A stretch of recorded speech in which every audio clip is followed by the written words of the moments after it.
And then I met with the owner the next day over Zoom because she's in Japan and also one of the other owners in Singapore. So we met over Zoom. I told them, you know what? The challenge was that we couldn't arrange a viewing. Yeah. But good news was we actually managed to get an offer. So we sold the unit without viewing. Yes. This was sold without viewing. And it's a challenging listing. It's not a highly demanded listing. Even I was also surprised. Yeah. Welcome to another episode of the Locked It series where we share with you guys some of the secrets as to how we sell real estate at top prices. And if you're new to this episode or this series, this is just for two main objectives. Okay, number one is for realtors who are struggling to sell listings, give some tips and tricks for you to sell for your owners at top prices. And number two, for owners who are struggling to sell a listing to understand what is the reason behind that, right? So today we have none other than Geraldine Satrio. Again, because this lady has been constantly hitting top prices, and we're going to share with you a little bit more about how we managed to sell this listing at Margaretville. Yes. And this particular listing was stuck in the market for 1 year. The owners, one was in Singapore and one was in Japan. And this listing was not the best investment unit because people who have spent the same amount of money actually made more in the 4 years. But how do we encourage the owners to offload the listing, right? That's number one. Number two, also, I know that we don't really have a very easy tenant, which is understandable, right? Who only allowed 1 hour of viewing every single week. I mean, not even a week because she's like mostly overseas. So maybe like once a month. Once a month, right? And with a listing that's stuck 1 year in the market, allowed viewing once a month, no time for home tours, only got virtual tour. And I heard that this particular buyer made an offer without even viewing the unit. Yes. So Geraldine, tell me, how did your miraculous hand sold this unit at top price? Highest price in development with 5 other competitors. Yes. Let's talk about it.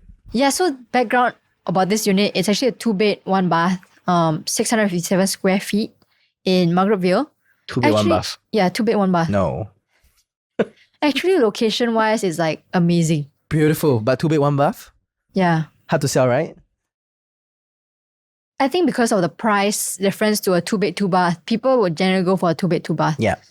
Generally in the market, if the difference is not too much to a slightly bigger unit, right, they would tend to go to the bigger unit. Yeah. Same thing with if let's say a 2-bedroom is too big, at the same price to a 3-bedroom, they would go for a 3-bedroom. Yeah. And actually, if you're looking at location, it's super good location, walking distance to MRT, either Queenstown or Commonwealth, you're in between. And you have like a mall with a lot of food and amenities around you. Yes. And for people who are saying, you know, you should buy a property with good location, with MRT nearby, you know, we have seen so many case studies where that's not always the case. Absolutely. And you know what? Can I share with you how I met this client? Yes. Yeah. So this client was just a 2-second meetup. Yes. Same with the other listing that we sold. At Cane Hill. It was one of our amazing lawyers at Bayfront, right? John, shout out to you, where I was having a meeting with him to talk about collaboration to help our clients even more. Yep. And I met these two amazing ladies who just come across and we just say, hi, my name is Jervis.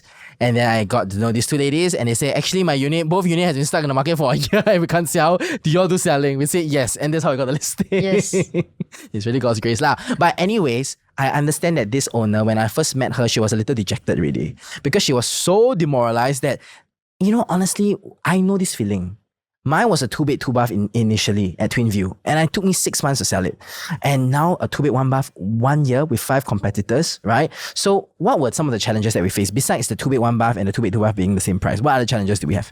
I mean, the price difference, even though in the resale market is maybe about 100 to 150K, Yeah. you're looking at down payment of maybe a difference of only about 30K. Which is very little lah. Yeah. Yeah. So that's why sometimes people see that, hey, you know, if this is the difference in down payment that I'm putting down, then maybe I should go for a 2-bed, 2-bath. Because a lot of the people that came to view the unit, they felt that, hey, actually if I get a 2-bed, 2-bath, if let's say because currently a lot of them, they were actually single. Yeah. So they are looking to rent out one of the other rooms. Yes. And if let's say you're a 2-bed, 1-bath, then that means you have to share one of the bathroom. Yeah. But they wanted to, if let's say they were to rent out, they can rent out the bathroom and the bedroom separately without having to share the bathroom. Correct. And it's also easier to rent out because tenants, they don't want to share bathrooms. That's right. Yeah, so that it's was weird, right? Yeah. Going to the bathroom and then they see like, hello, sorry, you're using it? Okay, cool. Yeah, so that was like one of the concerns that we got. Yep. Where, you know, I can get a 2-bed, 2-bath, slightly higher, but, you know, it's worth paying that difference in down payment because I'm seeing that a lot of the 2-bed, 2-bath transactions are happening very healthily. Fast. Yeah, yes. It's high frequency. But the 2-bed, 1-bath is stuck. Yeah. This is not the only listing. There are a lot of other listings. And it's not that the layout is bad or anything.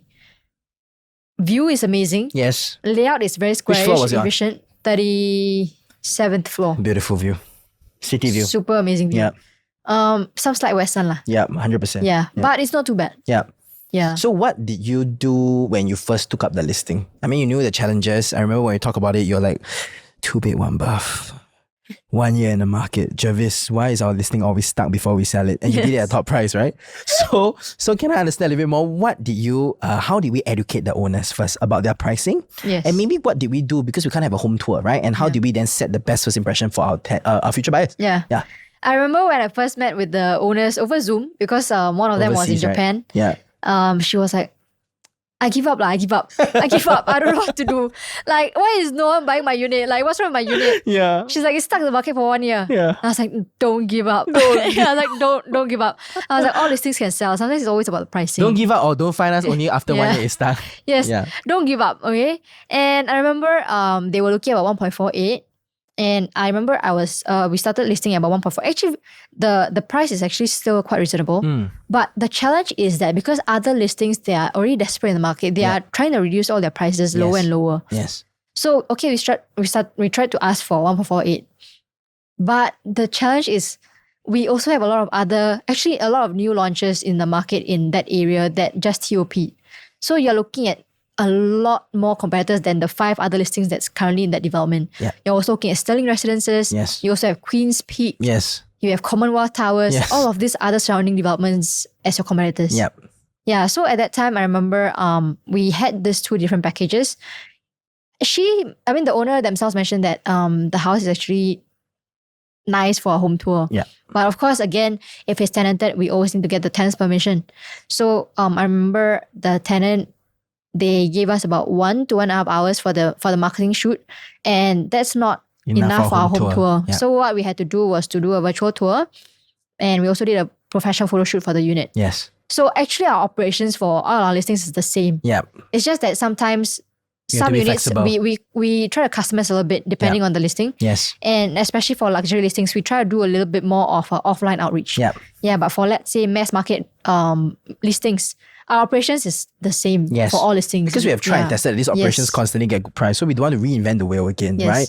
So how many months after we took up the exclusivity did we sell the unit? And how were the inquiries like? And also, how did the owners feel when they got the offer? I mean, like, it reminds me of the unit that we sold at Dahlia Park when the owners told me I had 60 viewings. Yes. I'm giving up already.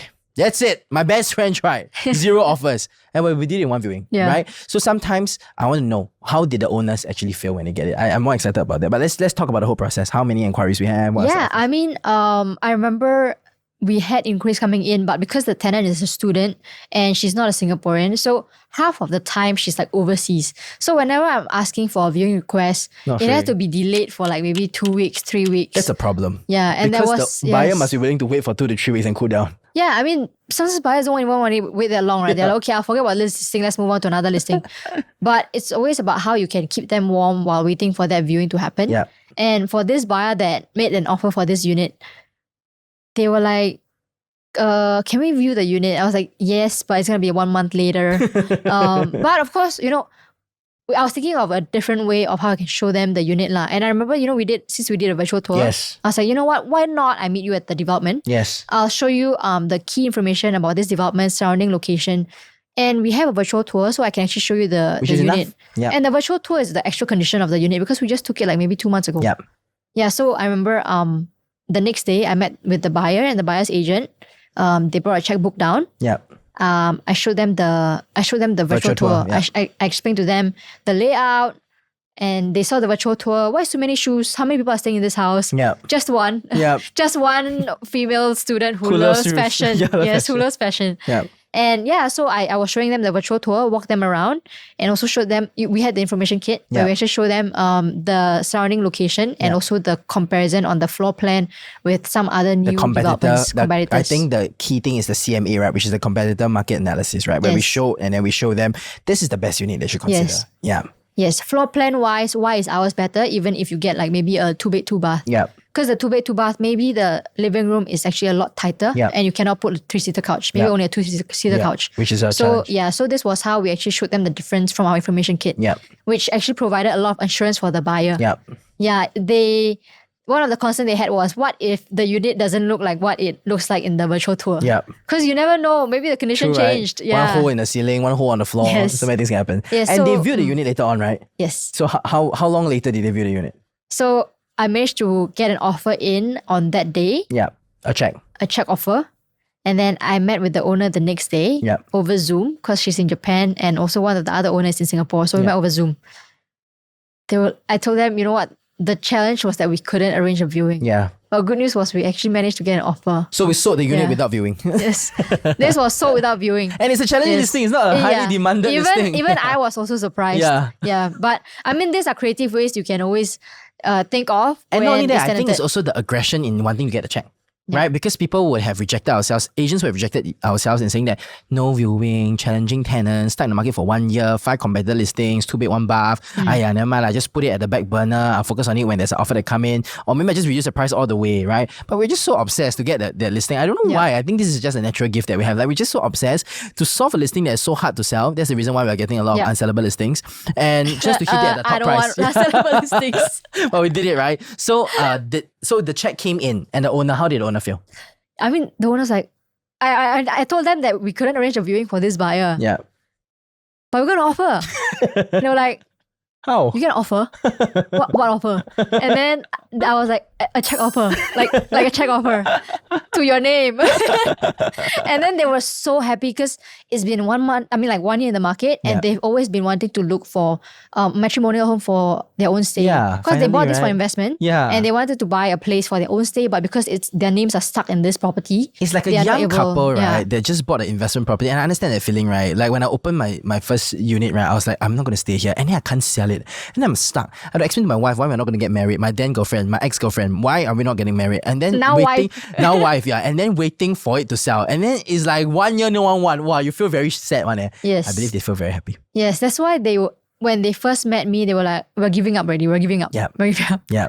And so when I actually brought the check offer in, they were so happy. They were like, you know what, let's take it and just like move on already. Yeah. Yeah. Yeah, they don't even bother to like increase or try to negotiate. Yeah. Because they just want to take and move on because they know that the opportunity cost me. We don't know when the risk of not taking an offer is not that, hey, maybe the next one we can get slightly higher, maybe 10K higher, 20K Yeah. higher. It's about, maybe it's next 6 months we may not even get a buyer Or no in. buyers that want to come in. Yes. Right? Especially so hard to have a viewing. Yeah. Right? So when the buyer went to view the unit the second time, wow, were they shocked? No, were they okay with it? I remember they walked in and were like, wow, the view is amazing. Beautiful. Yeah. So Yeah. they loved the place Yeah. and they also felt that the virtual tour really helped to actually show the condition of the unit, the actual condition, the actual unit, even though they were not able to actually see the unit physically.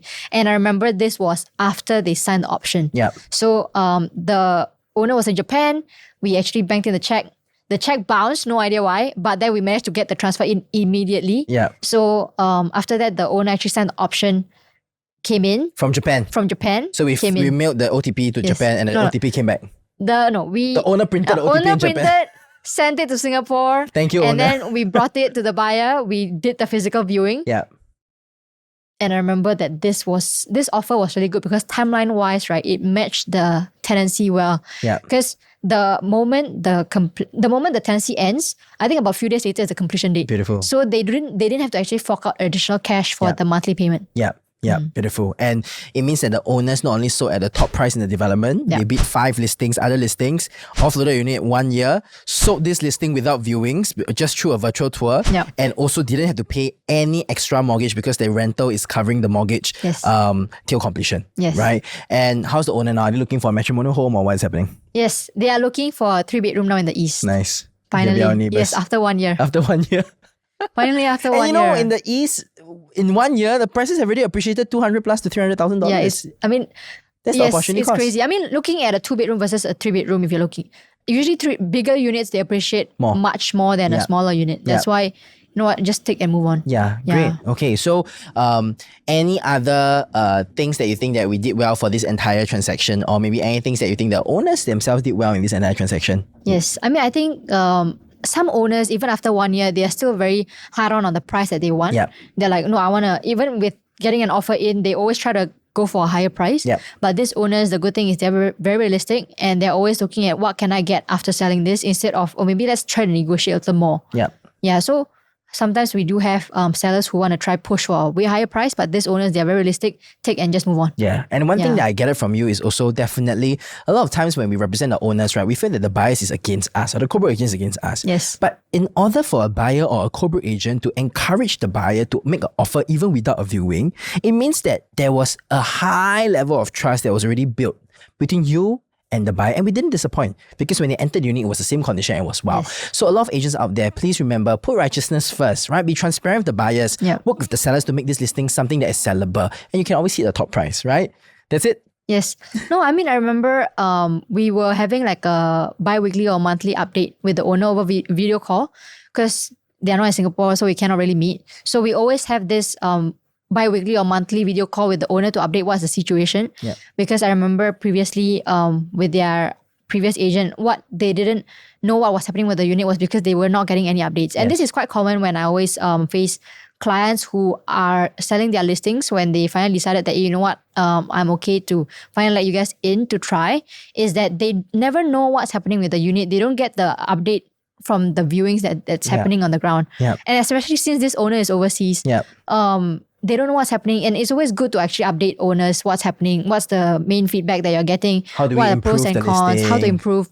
Because it's a teamwork effort. Yes. Yeah, you need to remember that they are your clients, it's their home. Yeah. And if there's any other marketing efforts that you want to put into and try, you need to let them know. Absolutely, right? So I think that the transparent relationship between the broker and the owner is very important. A lot of brokers, they're very scared to meet the owners because they feel that I disappointed the owners, or in fact, they never do the best in marketing, or they're focusing on other listing and they forgot that they were selling this listing. They're just waiting for inquiry to come in. So remember, just do your part, do your best as an agent, and always constantly update your owners every single week so that it's like going for a first date, right? Can you imagine you put your profile on OkCupid, Tinder, Coffee Meet Bagel, and there's no reply? You feel like shit. Yes. But actually behind the scenes, there's a reply that the company is actually holding, right? So the key is to have a transparent relationship with your owners, and because it's their home. And I think most importantly, you got to respect that, right? And do your best if you've already been chosen for the task, right? Yeah. That's it. Yes. Thank you so much for watching this episode of Locked In, and we hope that this short video allows you to understand a little bit more about how we managed to sell a listing that was with no viewing, only virtual tour, no home tour, 5 other competitor listings stuck in the market for 1 year. At one point, how much was this? So at $1.38 million, right? Which is the highest ever transacted 2-bed 1-bath in Margaretville, right? Thank you for watching the episode. My name is Jervis. My name is Geraldine. And we'll see you for the next one. Bye-bye. Bye.